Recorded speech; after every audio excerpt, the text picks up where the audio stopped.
Hello friends, welcome to my channel. ಇವತ್ತು ನಾನು ಅಂಗಡಿಗೆ ಹೋಗಿದ್ದೆ, ಆಮೇಲೆ ದೇವಸ್ಥಾನಕ್ಕೆ ಹೋಗಿದ್ದೆ. ಅಲ್ಲಿಂದ ನಾನು ದನ ನೋಡಿದೆ. ಅದು ಇಲ್ಲಿ ಬಂದಿತ್ತು ನೋಡ್ರಿ. ಇದು ಬಾಳೆಹಣ್ಣು ತಿಂತದೆ ನೋಡ್ರಿ. ಬಾಳೆಹಣ್ಣು ತಿಂತ ಉಂಟು. ಕೊಡುವ. ಇದೆ ತಿಂತದೆ. ಮತ್ತೊಂದು ಬಾಳೆಹಣ್ಣು ಬೇಕು, ಕೊಡುವ. ಇದು ಫುಲ್ ಅದಕ್ಕೆ ತಂದಿದ್ದಾಗಿತ್ತು. ಇದು ಫುಲ್ ಬಾಳೆಹಣ್ಣು ಅದಕ್ಕೆ. ಇಲ್ಲಿ ನೋಡ್ರಿ, ಇಲ್ಲಿ ಉಂಟು.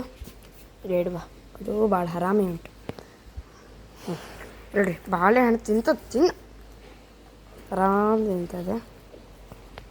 ತಿಂತ ಉಂಟು. ಇದೆ ಲಾಸ್ಟ್. ಇಲ್ಲಿ ನೋಡ್ರಿ, ಇದೆ ನಮ್ಮದು ದನ. ಹೆಂಗುಂಟು ಮಸ್ತ್ ಆರಾಮ್. ಅದಕ್ಕೆ ಬೆಸಿಲಲ್ಲ, ಈಗ ಬಿಟ್ಟಿದ್ರು, ಕಟ್ಟಿದ್ರು.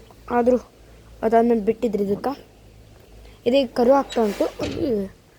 ಈಗ ಸದ್ಯ ಡಿಸೆಂಬರಲ್ಲಿ ಕರು ಆಗ್ತದೆ. ಬಾ ನೋಡ್ರಿ, ಇದೆ ಇದು ನೋಡ್ರಿ, ಇದೇ ನಮ್ಮದು ಆಕಳು. ಹೊಡಿಬೇಕು ಅದಕ್ಕೆ. ಓಕೆ, ಇವತ್ತಿನ ಬ್ಲಾಗ್ ಇಷ್ಟೇ. ಮತ್ತೆ ನೆಕ್ಸ್ಟ್ ಬ್ಲಾಗಲ್ಲಿ ಸಿಗೋಣ.